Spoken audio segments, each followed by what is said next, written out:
Assalomu alaykum ijtimoiy tarmoq faollari. Kechagi eksperimentimizni Rossiyani pulini O'zbekistonda ham topsa bo'ladimi degan eksperiment o'tkazayotgandik. Shuni bugun ikkinchi kuni. Kecha aytganimizdek Infactor biznes maktabiga keldik.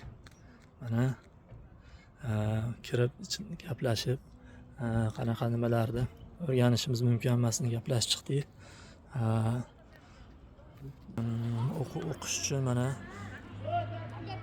o'qish uchun kvitansiyalarni ham to'lab chiqdik zakolatini. Xudo xolasa bitga yozib qo'yibdi. 26-kuni pul to'landi deb.